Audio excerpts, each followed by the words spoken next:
Good afternoon and welcome to the April 1st Municipal Council meeting, which I now will call to order. Madam Clerk, for the record of this meeting, please let us show that Mayor Haxon is absent with notice and that in her absence, I, Councillor Crone, will be acting as Mayor and Chair today. Moving on to item B, any declarations of interest? Do any members of Council have any? No? All right, very good. We'll move on to the land acknowledgement. The town of East Gwillimbury recognizes and acknowledges the lands originally used and occupied by the First Peoples of the Williams Treaty, First Nations, and other Indigenous peoples. And on behalf of Council, I thank them for sharing this land. We also acknowledge the Chippewas of Georgina Island, First Nation, as EG's closest First Nation community, and recognize the unique relationship the Chippewas have with the lands and waters of this territory. They are the water protectors and environmental stewards of these lands, and we join them in these responsibilities. Moving on to item D, deputations. We have none at this time. Presentations, there are none at this time. And item F, committee recommendations. The first one is to adopt the Councillor Roy DeClemente, you have a comment? Thank you. I just wanted to pull CWC recommendation 052 for separate discussion. Okay, so why don't we discuss the other, or deal with the others first, and then we'll come back to that. So, Madam Clerk, you can sort that, but we'll be adopting all the other recommendations from the meeting held on March 18th, 2025. Can I have a mover for that, please? Councillor Carruthers, seconded by Councillor Foster. Be it resolved that Council adopt the Committee of the Whole recommendations for the meeting held on March 18th, 2025. All in favour? None opposed? Motion is carried. Okay, and then on to the pulled item. Madam Clerk, can you, yeah, maybe put it on screen? So we know Mr. Chair, just bear with us for a moment. What we're dealing with? The highlighted blue section on the screen. Okay. All right, and so this one, is this moved by you, Councillor Roy DeClemente? Can I have a seconder for that? Councillor Carruthers. Is there any discussion around that? Yes, please, Mr. Chair. Councillor Roy DeClemente, please go ahead. I actually wanted to add to the resolution. It looks like council remuneration and expenses and mostly expenses have become an issue, not only just here in the chambers, but also outside the chambers and social media and so on. And so from my perspective, for the purposes of transparency and accountability, I think that I'd like to see further details and not just an overall subtotal or a total of what's being spent. But in order for us to be able to, staff are being asked to report back regarding policies and guidelines, I think that that process would be better informed if we actually had details on what people were spending it on. So I'd like to propose an additional resolution to this, and that in order to inform Council's new policies and guidelines, that staff be directed to prepare a report showing detailed discretionary disbursements allocated to individual members of Council. So for all members of Council? Yes. Okay. Councillor Carruthers, you had a comment? As seconder, I would convert that. Okay. Councillor Leahy. Thank you very much, through you, Mr. Chair. Well, if that is going to be the resolution, then there needs to be another resolution, because clarification is needed on whether the spending of personal funds should be included in this, rather than individual councillors spending additional money on top of the taxpayer expense funds that we have. So this is a very important question, that it be clarified, because all sorts of councillors may have exceeded their expense funds if we include their personal funds that were being spent. So you want to add a yes. Yes, let's have transparency. Let's have accountability. Madam Clerk, are we okay to add a second resolution at this point? We're really just dealing with recommendations from Council, but Councillor Roy DeClemente, you had a comment? Thank you, Mr. Chair. Absolutely, we need that sort of clarification.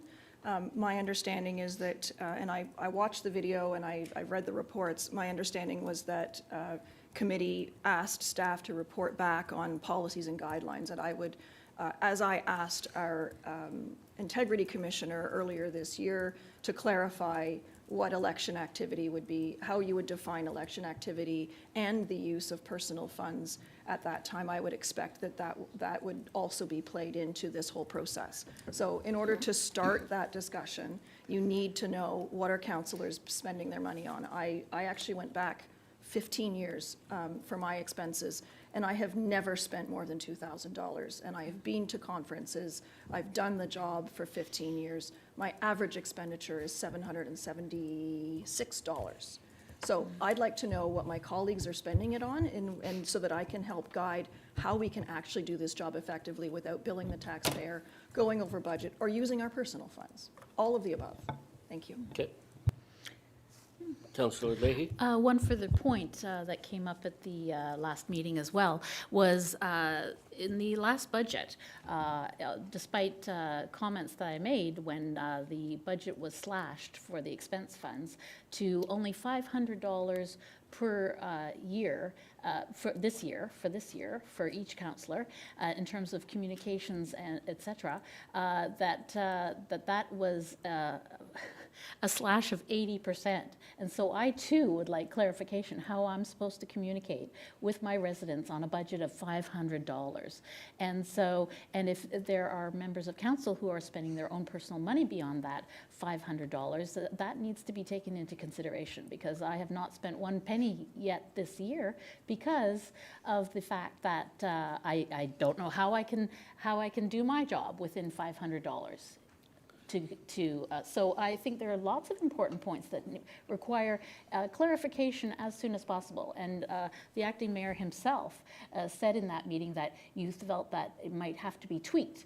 So is the process then, if we want to talk about increasing the expense funds this year so that we can fulfill our job commitments, if we are going to reopen the budget and then talk about adding more to it than $500 this year? So you brought that up, Acting Mayor Crone, in the last meeting. You said it needed to be tweaked, that it might not be sufficient. Councillor Leahy, for clarification, I said the guidelines and the policies may need to be tweaked. I did not recommend changing the amount. I just want to be very clear about that. So then the issue of whether or not you're allowed to spend your personal funds needs to be clarified immediately, correct? So to Councillor Roy DiClemente's motion, I think maybe we can accommodate this all in your original motion, Councillor Roy DiClemente, that we seek, you want to help me expand the foundation of your motion, that we can include both your concerns and Councillor Leahy's concerns. I believe that this is a process. Mm-hmm. And the process is that I believe we agree that we need further clarification, Mm-hmm. whether that's through council's policy on expenses and disbursements, or whether that's through an adoption of an amended code of conduct, or that's done in concert, that those two documents come together to help lay the ground rules for our engagement with each other and with our residents. The first step in doing that is to understand what's being spent. And as Councillor Johns once pointed out, for 15 years, I've posted it on the town website. I've posted the details of my expenditures. I think that if we're having issues about how much we're spending, where we're spending it, who we're spending it with, we need to understand what is being spent. So the first step in this process is put it out on the table. Then let's have a conversation about what's appropriate, what's ethical, what is the right amount. And if councillors are unable to do their jobs effectively because they are not being given the resources financially to do so, let's have that conversation. Or, by the same token, if people are unable to do their jobs and they are having to backfill the town's operations because $1.5 million in expenditures in the communications line is insufficient, then let's have that conversation too. Councillor Leahy. I think we could talk about this for an hour if you'd like to. I'd like to respectfully suggest that also the process of submitting receipts needs to be looked at. The process of and the communications between the different departments needs to be looked at. There can be, like I said, we could talk about this for a very long time. But absolutely, we need to clarify the process. And it needs to be done as soon as possible, because councillors are making decisions on if they are going to attend conferences, which has been encouraged by fellow councillors, that we advocate for and represent the town at important conferences. All of these questions and who's going to pay for it, I think it would be helpful to look into what other municipalities do and who pays in other municipalities for representatives in a delegation to attend on behalf of the town to move the business of the town forward, as myself and one other councillor did this past year at the AMO conference. So I'm happy for advocacy, in terms of transparency and accountability, but I think time is of the essence. So I would like to ask, as a follow-up question, I would like to ask through our town clerk, perhaps our CAO or our general manager, Gandhi would like to give us an update on when we're going to get the updated code of conduct from the Integrity Commissioner, who visited us in January. And because it's been referenced by a fellow councillor here, if we need to amend the code of conduct. So I think we need to know when that's coming back to council for consideration. Okay, I just want to keep us on point here, where we are straying off, not that your comment is any less important. Let's deal with Councillor Roy DiClemente. Could we get that put up on the screen first? All right. And so we have this before us. Are there any? Sorry, it's not?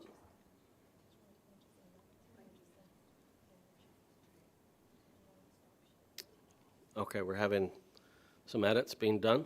Through you, Mr. Chair, just bear with us for a moment, Okay. please.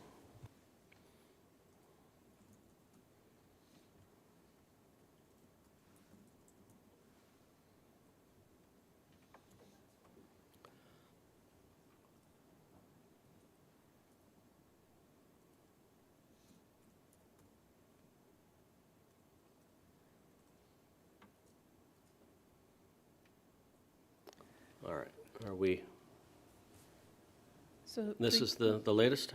Yes, through you, Mr. Chair, the highlighted section in blue is That- outlining the change. Okay, that in order to inform council's new policies and guidelines regarding expenses, staff be directed to prepare a report showing detailed discretionary disbursements allocated to members of council. Councillor Leahy.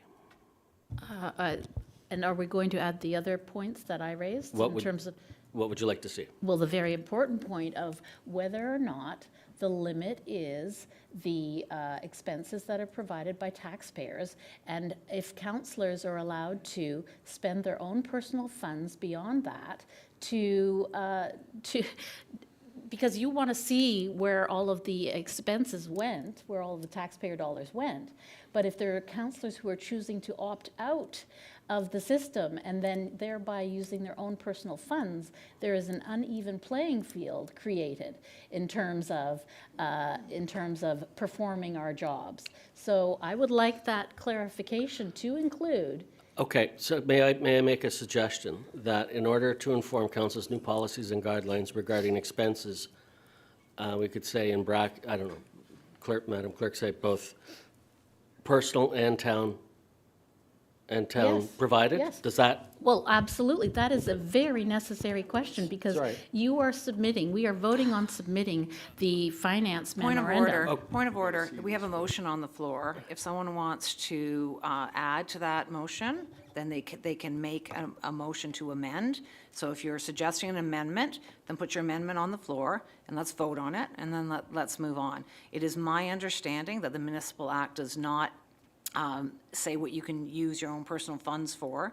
If you're doing self-promotion, you should not be using town funds for sure, but knock your socks off. You want to promote yourself before the election or after the election or during the election, that is all your own money, and you can spend your own money however you choose to spend your own money. So unless the municipal act A point of specifically order. presents it. Excuse me, the then point of Okay. order. can't. The So I'm Hold speaking, on, I'm hold on. speaking to your amendment.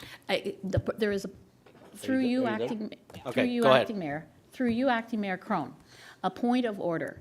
We are not experts on the Municipal Act, and I have good information, shall I say, through my own research, called Google even.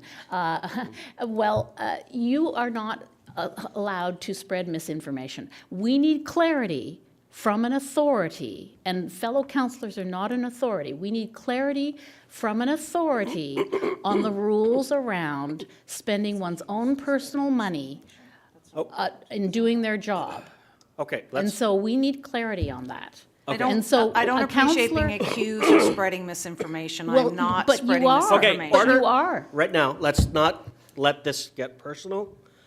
Let's get back on track here, folks. I recognize Councillor Roy DiClemente.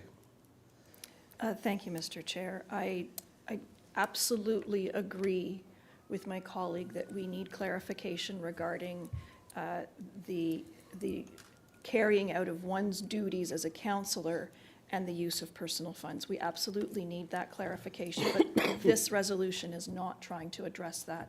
It is simply the first step in the process as we continue to discuss this.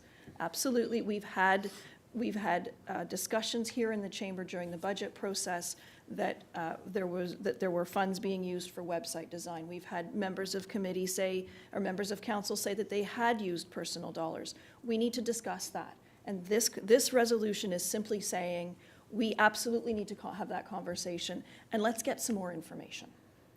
So I would like to move that we call the question.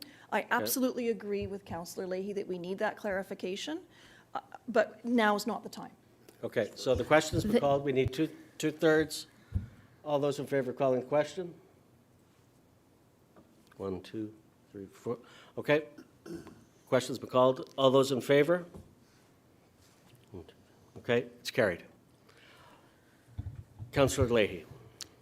Thank you very much, through you, Mr. Chair. So we have just voted on clarification of expenses, but it did not say if those expenses were including the personal expenditures. The remuneration chart that was submitted to us by the Finance Department only covers the taxpayer dollars. It does not include the personal dollars. So you're asking us to look at something that doesn't include all of the information on Okay. that chart. Okay, Councillor Leahy, I think Councillor Roy DiClemente made a very prescient point. This is the starting the conversation. When this comes forward, we can then forward that conversation to talk about areas where we've had some discussion about whether it's personal or town provided. No one's stopping that. I think we can have that. I think everyone here actually wants to have that conversation. So I'm not worried that we're not going to have it. Well, respectfully through you, Mr. Chair, if I may say so, that the exercise is not one that will achieve accuracy or completeness if we are looking at the expenditures, but we are not taking into account, for example, even expenditures that may have gone beyond $500 this year that councillors have put forward, and we haven't defined what discretionary means. And so it's been brought up a couple of times about websites. And we're going to have that conversation when the policies are brought forward. Well, I don't see how we can have an accurate conversation if it doesn't include what personal funds were spent in 2024 by individual councillors who stated they did such. Because if they had spent the taxpayer dollars, then their expenditures would have been higher on the very chart that we're looking at. I am quite happy, I think as a lot of my colleagues are, to carry on this conversation. And I'm quite happy to talk about what I have spent out of pocket, as is my charter right of freedom of expression. So I'm quite happy to have that conversation. Well, So we will continue on unless there's anything more to add to this? I think we have to carry on with Well, the agenda. Through you, Mr. Chair, I would like to ask one more question, because it was brought up by a fellow councillor. They brought up the code of conduct and when the code of conduct should be applied. And so, Sorry, amending repeat it. that? I didn't hear that. My fellow councillor brought up a question relating to amending the code of conduct. And so I raised the question, which I'd like to ask staff, of when the code of conduct is going to be brought forward for an update, for us to further discuss. Okay, Yeah. Madam Clerk here has offered to take that up. Through you, Mr. Chair, we are actively working with the town's integrity commissioner on receiving a status update on the changes that were proposed to the code of conduct. If council recalls, following the workshop session, the integrity commissioner did a call out to all members of council for any additional comments or feedback that they had. So we will be meeting with the individual soon to discuss the updates. I don't currently have a date as to when they're going to bring it back, but we're going to be receiving some updates with respect to the status of that shortly. Okay, thank you. Through you, Madam Clerk. So, Mr. Chair, I would like to put an amendment on the floor. I would like to put a motion on the floor. Sorry, I Madam would like to Clerk, put another motion I on the don't floor. think this is, let's save that, yeah. Why don't we save that for new business? Okay. Is that all right, Madam Clerk? Through you, Mr. Chair, depending on the nature, absolutely, council could consider additional items on the agenda. So perhaps if you want to reserve that to the end of the agenda, that could be a Let's save it for new business, okay? Even though it's an outcome of this conversation. I'm going to, as chair, I'm going to rule that we deal with it under new business. Okay, let's move on. We're on G, adoption of the minutes. This is to adopt the Committee of the Whole Council minutes from the meeting held March 18th, 2025.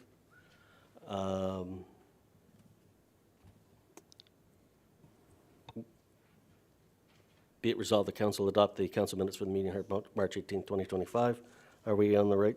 Madam Clerk, you look worried here. Mr. Chair, we do have 3 recommendations that require same-day Oh, ratification right. from today's Yes. meeting. So perhaps I can ask our Thank deputy you. to share those on the screen. My mistake. That's okay. You did warn me about that. That's okay. And of course, I forgot. So on the screen, highlighted in blue, are the 3 recommendations for council's consideration today. These were previously discussed at the committee meeting earlier this morning. What's council's pleasure? Shall we deal with them all at once, or would you rather separate them?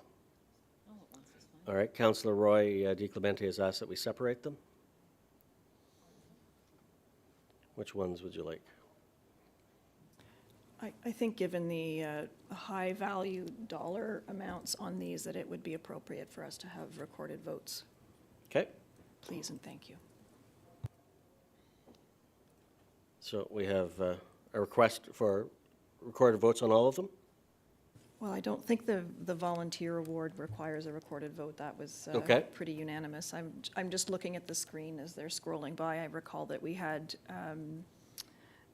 the Health and Active Living Plaza Park construction and the Young Street sidewalk and trail multi-use pathway improvements. Those were both over by the order of magnitude of millions rather than just hundreds of thousands. So I feel those 2 would be requiring a recorded vote. Very good. Happy to move all of them, frankly, but Okay, whatever you need, Mr. Chair.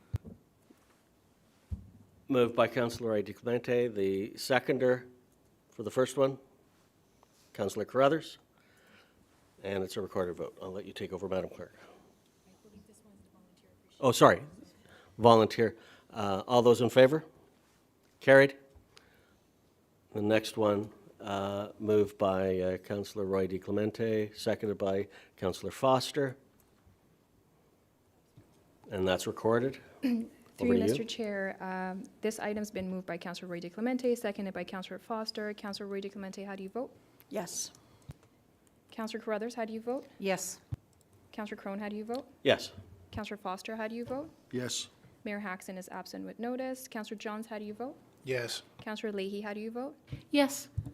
Mr. Chair, that motion's been carried. Thank you very much. And we'll move on to the next one. This is for the Joint Engineering Works. Moved by, who wants to move it? Councillor Roy DiClemente, seconder. Councillor Leahy. And it is a recorded vote. Through you, Mr. Chair, this motion has been moved by Councillor Roy DiClemente, seconded by Councillor Leahy. Councillor Roy DiClemente, how do you vote? Yes. Councillor Carruthers, how do you vote? Yes. Councillor Crone, how do you vote? Yes. Councillor Foster, how do you vote? Yes. Mayor Haxton is absent with notice. Councillor Johns, how do you vote? Yes. Councillor Leahy, how do you vote? Yes. Mr. Chair, that motion's been carried.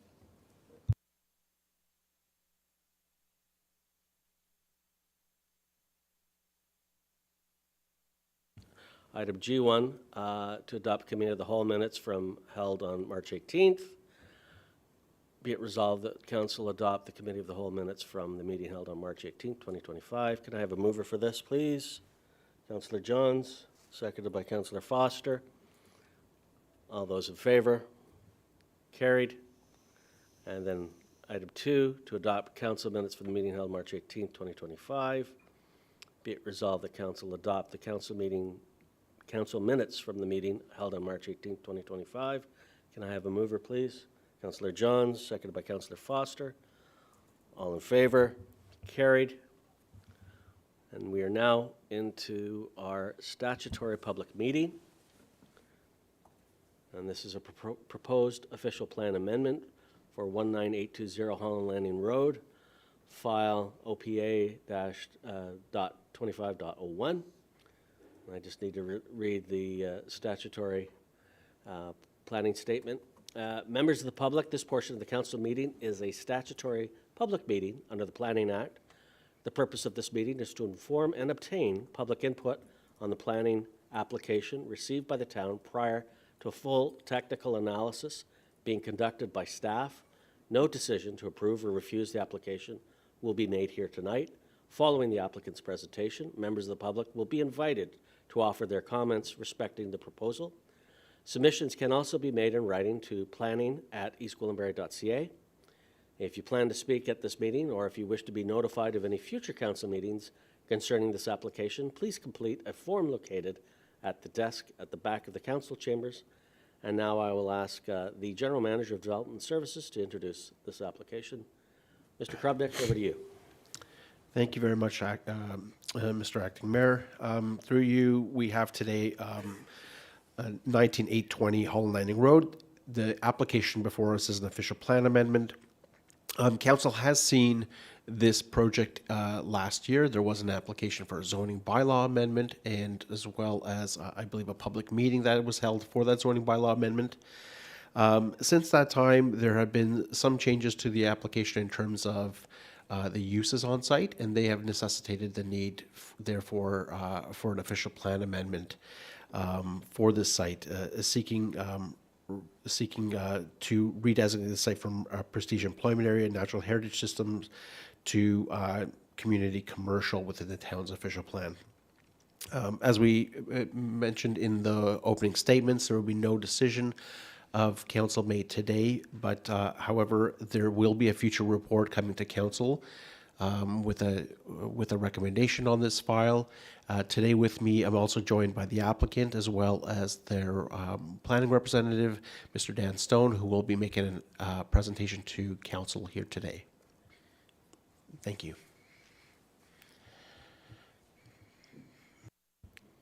Welcome, Mr. Stone. Good afternoon, Mr. Acting Mayor, members of council and staff. Thank you for the opportunity to address council today on this application. I am representing 6 developments, which is represented by Frank Tahari and Bez Lofke, who are here with me today. We also have some members of our team, should there be any questions that we cannot respond to. My plan is to go through a very brief overview of the application that's before you today. And as you know, Frank himself is not only delivering this project for 6 developments, but he is an architect, and I'm going to turn over the presentation to Frank so that he can speak to you about some of the tenants that are secured for the site, but most importantly, the architecture and the urban design that we'd like to bring to the town. So With that, if I could move to the next slide, please. As Mr. Krubnik mentioned, this application was before you last year. We were in these chambers in March of last year with an application for a zoning bylaw amendment. We did receive some comments and continued on with the work with the project. But what we've been made to do more recently is file an application for an official plan amendment. The reason for that application, as Jack may have indicated, is not necessary to introduce new uses, but it was basically to respond to some changes in the provincial policy statement that didn't allow us to continue with some of the uses that were already permitted under your official plan under the prestige employment. And I'll get into that a little bit later. So those changes came into effect through the provincial policy statement in November, and again, there was no transitional policies in the provincial changes to the provincial policy statement that would have protected our application to move forward, so we've had to respond with the application that's before you here today. The team, we are currently in the process of preparing the site plan application that's been discussed together with the zoning amendment, and we hope to have that application filed by the end of this month. Next slide, please. The site plan, I don't want to get into detail with this. I'm going to leave that to Mr. Tahari, but just to indicate the site, again, just for your context, you know that the site is located at the apex of 3 regional roads, Yonge Street, Bathurst, and Hall Landing Road. As part of the proposal, we have acquired, or SIX has acquired, the unopened road allowance, Oriole, which has been incorporated into the development plan, as you see here. And again, I'll have Mr. Tahari go through some of the details of the site plan later in the presentation. Next slide, please. So again, the proposed official plan amendment is to redesignate the employment area designation in your official plan to community commercial, and we also seek to remove the natural heritage core area designations in your official plan. The community commercial designation is intended to provide for the office uses and some of the service commercial and retail uses which have been proposed under the previous prestige industrial land use designation. We think that this designation is most appropriate for the property given its gateway location within the municipality, high-profile site, in an area where we'd like to advance with some high-quality urban design. We've had Parcel Economics do some work to identify the commercial uses for the property, and we've had significant natural heritage work done to justify the removal of the core area designation. Next slide, please. So this is the land use schedule. The designation would propose to change the blue, which is prestige industrial, to the community commercial in your official plan, and there's a similar amendment to the Region of York official plan, which is also being advanced. Next slide. And this slide shows you the natural heritage designation and the core area designation, which is in your current official plan, and we would propose to remove that designation as well from the property based on the environmental work that we've done. Next slide. So as part of the team, we've retained SCS Engineering. They're the civil engineers on the site. As council is aware, we've been very active working with council and the region to secure additional allocation for ICI for projects like this to proceed so that council can deliver on non-residential growth within the community. Our proposal, based on our engineer's calculation, requires about 86 cubic meters per day. It's our understanding that you currently have about 170 cubic meters left available in your ICI allotment that was provided by the region last year. And of course, we're requesting council to allocate the 86 cubic meters to the project so that we can proceed as part of this application. Next slide, please. Natural heritage. So Terrapex is the consulting ecologist that we have on file. Working at this for over 7 years, previously with Coal Engineering and the Conservation Authority. In short, the on-site features of this property have been determined to be very isolated, unconnected, and of limited natural heritage value. We have received some responses from the Conservation Authority and continue to work with them, and we are working on compensation for the loss of features on the property through the Conservation Authority's policies. We're also working with the town's peer review consultant RJ Burnsides through this process. Next slide, please.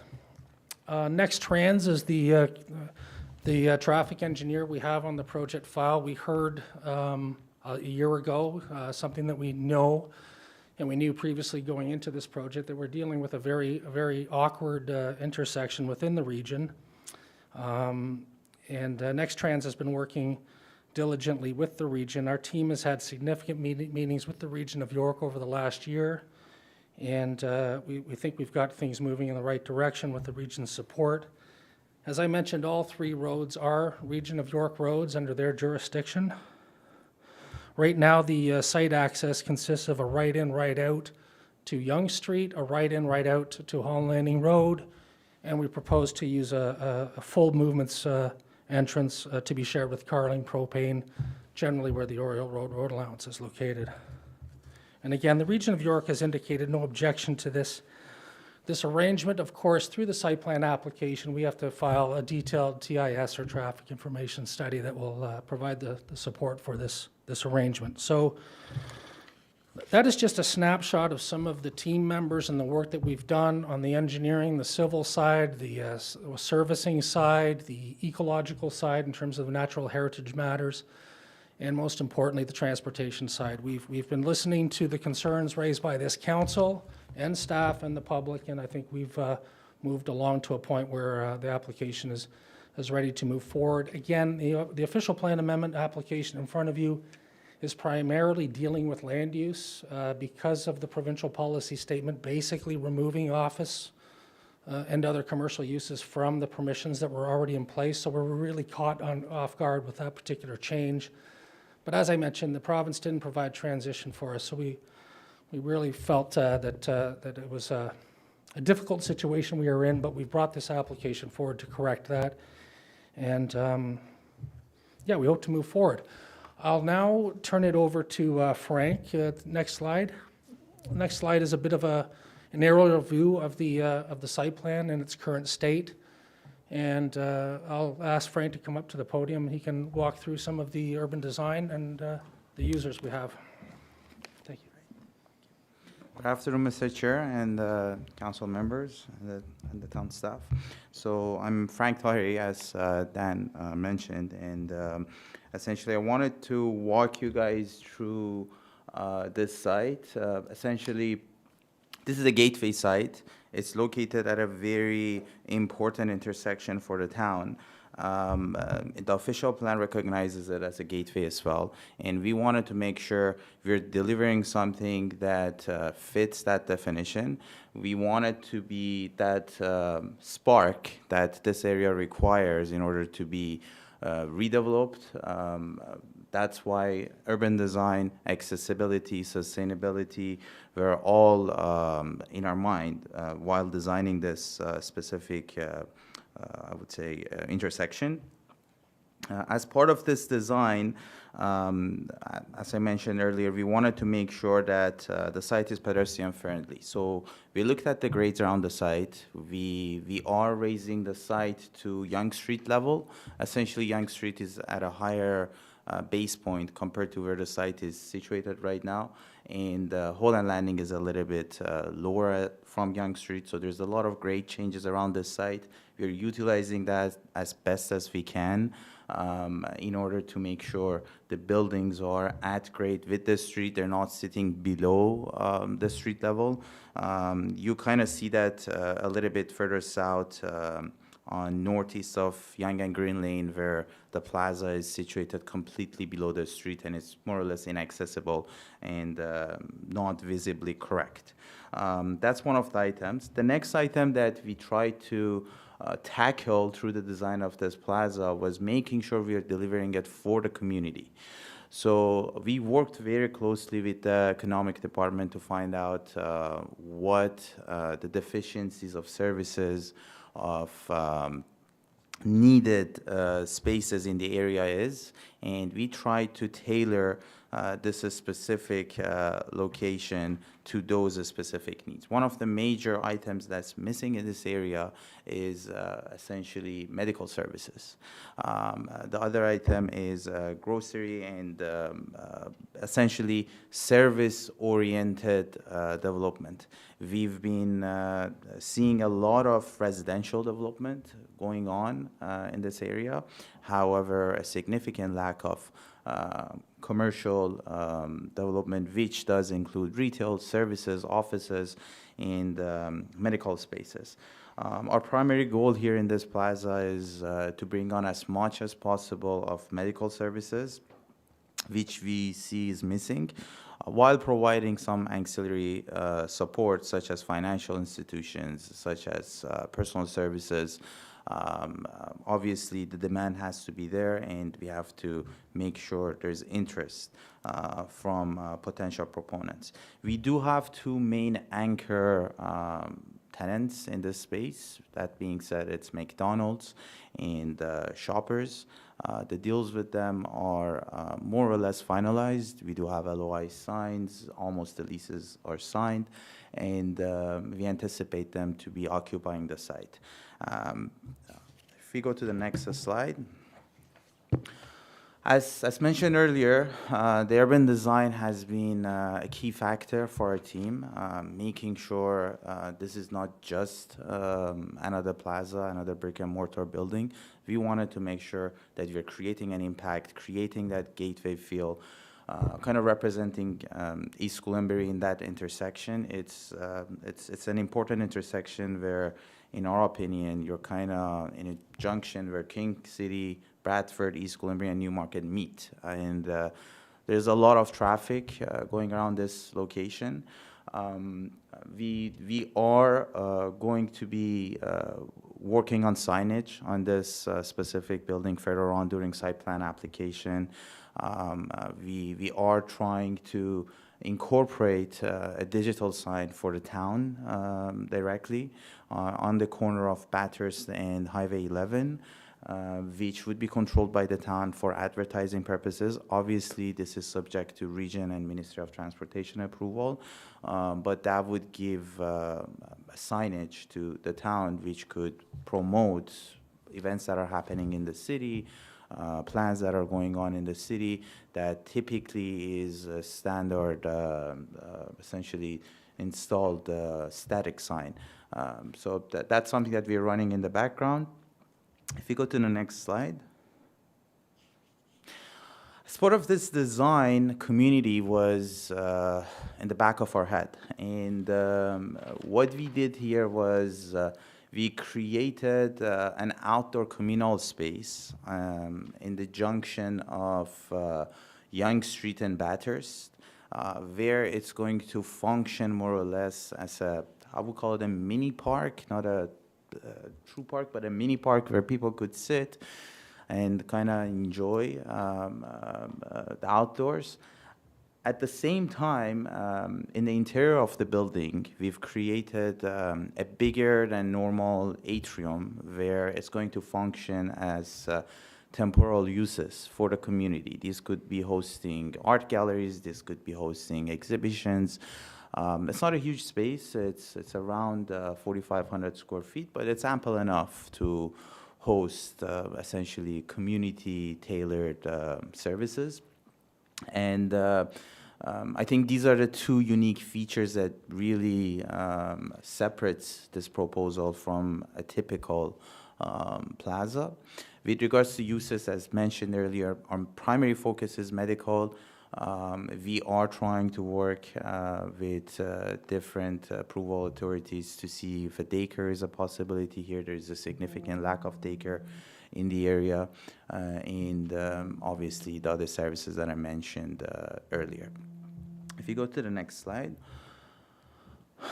as Mr. Stone mentioned earlier, we did have a thorough economical review of the site, and as part of that, we wanted to see what the impact of this proposal is going to be in terms of creating jobs and occupations.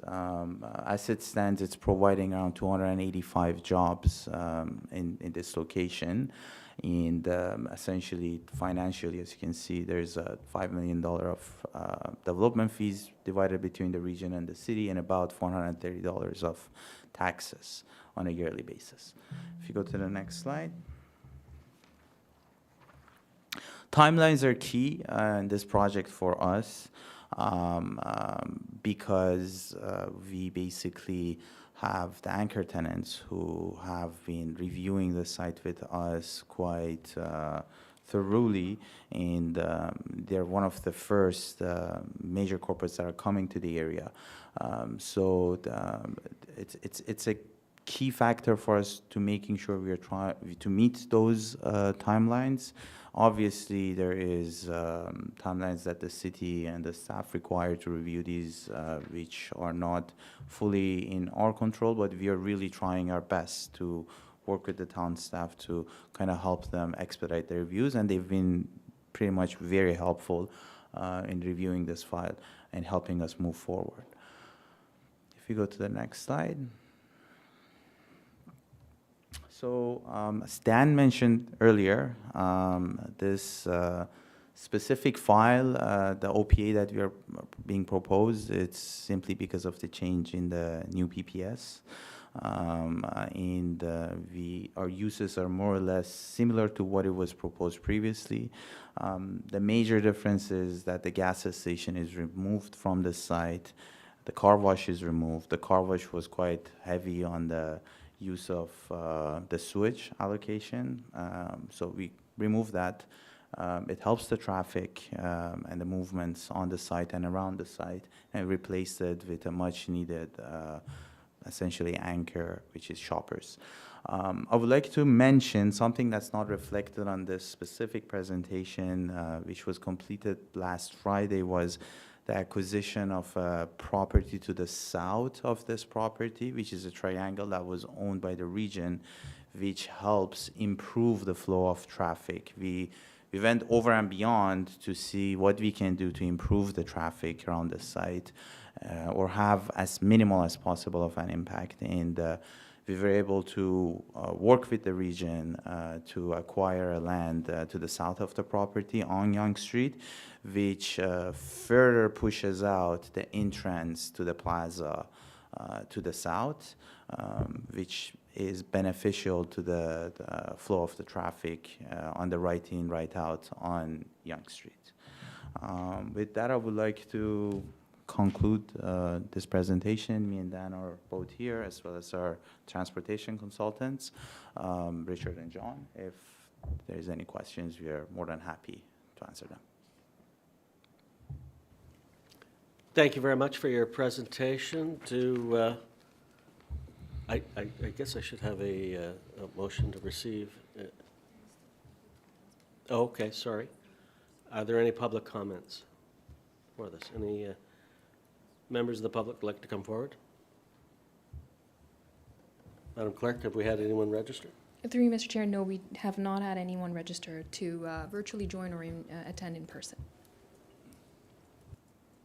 Okay, so then we'll move on to have this presentation received. Can I have a mover and a seconder, please? Do we have comments, or? Yeah, just I want to have it moved and seconded first. Moved by Terry Foster, seconded by Councillor Leahy. Are there any comments from Council? Councillor Jones. Yeah, sorry, Mr. Acting Mayor, about previously jumping in there, so my apologies. I just wanted to say thank you for investing in East Gwillimbury. I know this has been a long road, and with the legislative changes that you've gone through, and the fact is that from what I have seen in the engagement that I have had with you, you have been fully committed to the betterment really of that west side of East Gwillimbury, and as you say, Bradford, King, Newmarket, East Gwillimbury. You've been fully committed to day one to doing right by this. This is not just something that you're looking to create and then just disappear. It seems to me that you're acting with integrity and that you're acting in the best interest of the residents who are in desperate need of services and amenities on that side of town. And I just want to thank you. And to me, outside of the legislative changes that have happened, I feel that this is very much housekeeping, and I fully support and endorse what you're doing here. So thank you for choosing to invest in East Gwillimbury. We appreciate it. Councillor Carruthers. I'll second everything Brian just said. We've had nothing but positive comments on this proposal, so often we hear from residents when they're not happy, but we're not really hearing much from them, and you see the council chamber's not filled with people saying we shouldn't go ahead with this, so yeah, it has my full support too. Thank you. Okay. Councillor Foster. Thank you. Yeah, this is a great development. I believe you guys know that we back this one for sure. Can you just help me out with the statement you made about the triangular piece of property? So that is going to make the driveway that comes out to Highway 11, not Yonge Street, Highway 11, Yep. Close to Shoppers Drug Mart. It's going to give you more room there. Yep, it's gonna push it out further away from the intersection of Bathurst and Highway 11. Right. Which the more distance allows for better movement of traffic. So as you know, one of my concerns was traffic throughout Yep. the site. And so this should make it easier then, because you still are coming out to go, the right out there is kind of going across a right-hand turn lane to get into the full traffic. So Yep. that's good. Yep. Thank you. Any other, Councillor Roy DiClemente. Thank you, Mr. Chair. Certainly welcome this sort of development in the community. I'm still concerned about traffic circulation. This intersection is probably one of our most problematic intersections, and the introduction of a very highly demanded fast food restaurant with a lot of traffic that comes through there. I know that right in, right out is the way to go. Unfortunately, we've seen in other places in the municipality, people still try and make a left-hand turn, or they're pulling U-turns, and they're introducing unsafe conditions into the area. So I know that you've got the experts, I'm not, but I want to caution everybody, because not only do we want the best outcome from a traffic safety, so does your tenant. Yeah. And that's important. To add to that, we've gone kind of over and beyond and discussed this project in details with the Region Transportation in the past year. We've done further studies beyond our site to see how the traffic flows with the bypass going through. And one of the measures that's being proposed and is going to be reviewed in detail during the site plan application is introduction of a median on Holland Landing to prevent that left turn. And as a matter of fact, part of the acquisition on Highway 11 as well was pushed forward by the region because they have a capital works project happening on Highway 11, which part of it included removing the median, which was in front of our site on Highway 11. And as part of that, we are working with them to kind of keep that in place. Essentially, there would be a median on Highway 11 and a median on Holland Landing. This would eliminate anybody, unless they want to jump over the curb, to kind of make a left turn. If it means that that's what they have to do to get a Big Mac, they might. Thank you very much. No problem. I think that the other thing to consider is that our sign bylaw doesn't yet allow for digital signboards. Yep. So you'll need to monitor that before you. Yep, you we proceed are with that. working very closely with Brennan from Economic and Development Department, and we've been constantly back and forth on that sign bylaw. And again, the timing of that is very important for us because it needs to be built into the project if it becomes a possibility. Thank you very much No for being problem. here and for investing in EG. Thank you. Okay. Do we have any other questions? Seeing none, we have the motion on the floor that we accept this presentation and that comments received at the statutory public meeting planning be addressed by the Development Services Planning Branch in a comprehensive report to a future council meeting. Thank you very much, All Mr. right. Chairman. All those in favor? It's carried. All right. Thank you very much, folks, for presenting. And You're in no way obliged to stay for the rest of the council meeting, but you are welcome to stay.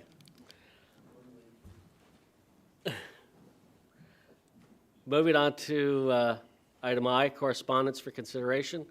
We have correspondence from Christine Glenn, Vice Chair of the North Union Community Group, about requesting the implementation of a commemorative initiatives in honor of Bill Potts. I have a mover and a seconder for this. Moved by Councillor Leahy, seconded by Councillor Carruthers.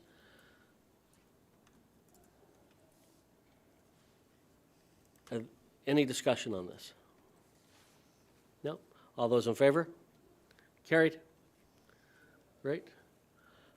Next is item J, notice of motion. Notice of motion provided by Councillor Crone regarding raising of the Canada Day flags throughout East Gwillimbury.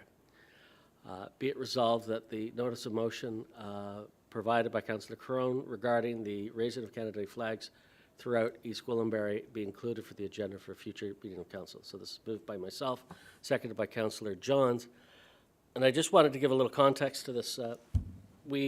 Councillor Johns and I had talked a while ago in what seems to be like an outpouring of patriotism in this last little while with all the discussions we have around tariffs and whatnot. The patriotism is actually very heartwarming, and the only, Canadians are very modest and we keep it subdued, but we like to come out of our shell at around Canada Day. And so I know we do put up flags and banners closer to Canada Day.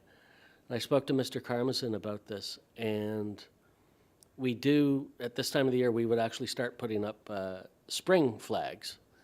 And then as we get closer to Canada Day, put up more of the traditional Canada Day flags. And so I thought, and Councillor Johns thought, what a great opportunity. Let's flex our patriotic muscles a bit and put these flags up early. So this is what the motion is about.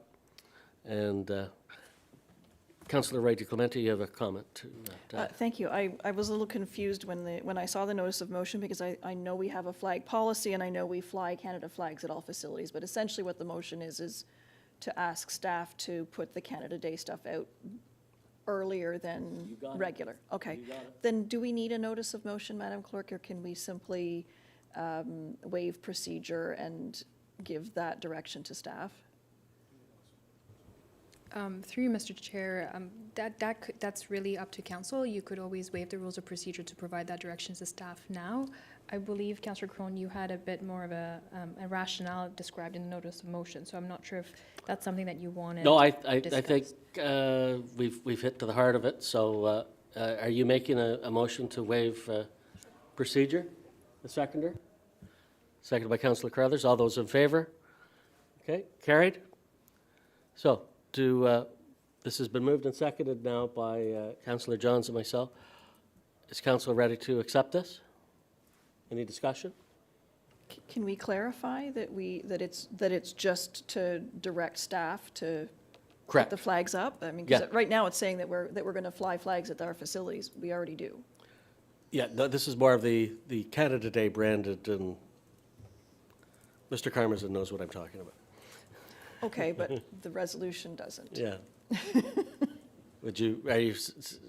Are you suggesting an amendment? Sure. Go ahead.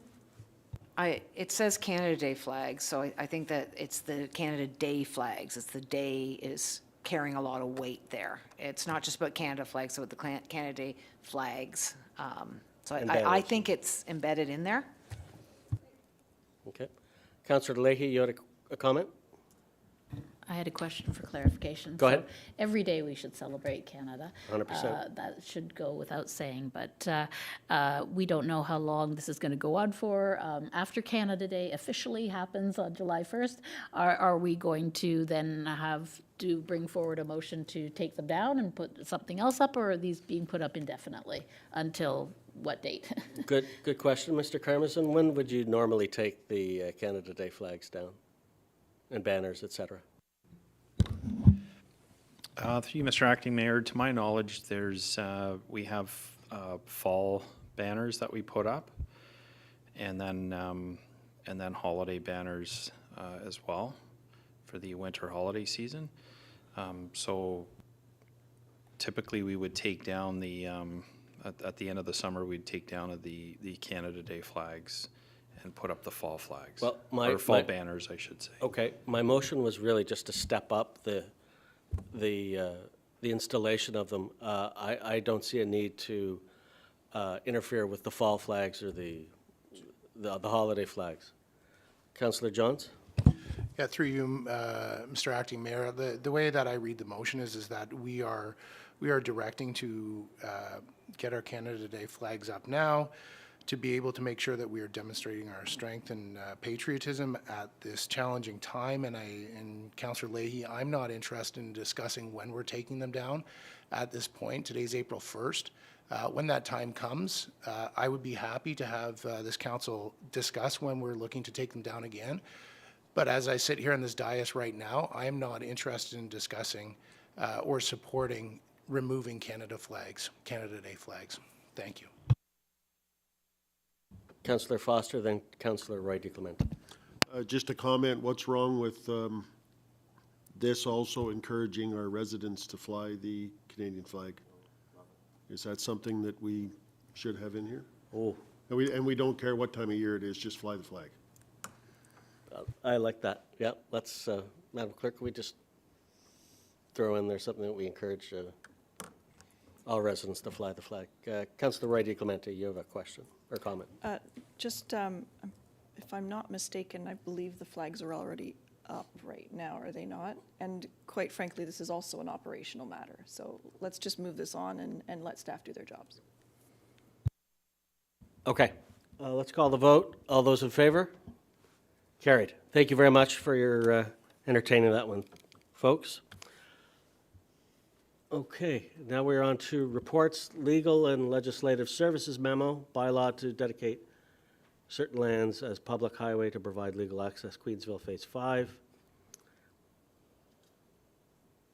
Be it resolved that legal and legislative services dated April 1st, 2025, entitled bylaw to dedicate certain lands as public highway to provide legal access, Queensville Phase 5, 19T-17001 Milne Lane be received. Could I have a mover and a seconder for this, please? Moved by Councillor Foster, seconded by Councillor Johns. All those in favor? Carried. And we're on to bylaws.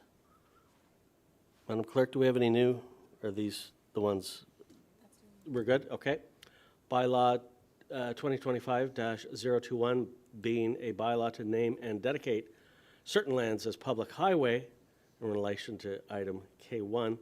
Be it resolved that bylaw 2025-021 be taken and read, enacted, and signed by the mayor and municipal clerk. Can I have a mover and a seconder for this, please?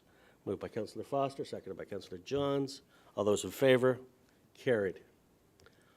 All right, we are on to other business, and at this point, I will, as promised, Councillor Leahy, do you have a motion that you'd like to provide? Yes, I would, through you, Mr. Acting Mayor. As far as I'm aware, on council, there are no council members who have law degrees or have been appointed as integrity commissioner.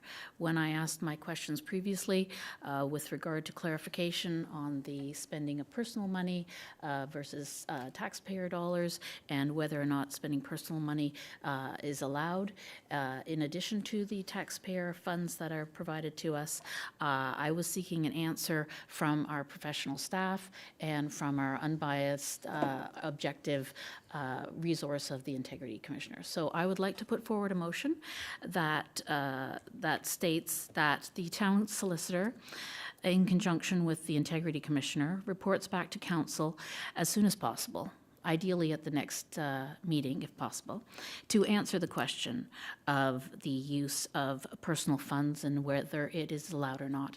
And then at that point, once I receive an answer from the professionals who have law degrees, then I will then perhaps have further motions to put forward that would affect the expenditure limits for this year and other matters. to do with the expense fund. So that is my motion, that the town solicitor, in conjunction with the integrity commissioner, report back to council at the next meeting, and to answer officially the question of whether or not personal funds are allowed to be spent on expenses to conduct our jobs. Thank you very much. Thank you. Do you have that, Madam Clerk? Through Mr. Chair, we're just working on it. Just bear with us for a If you moment. could throw that up on the screen, that would be great. And so moved by Councillor Leahy. Do I have a seconder? Looking for a seconder?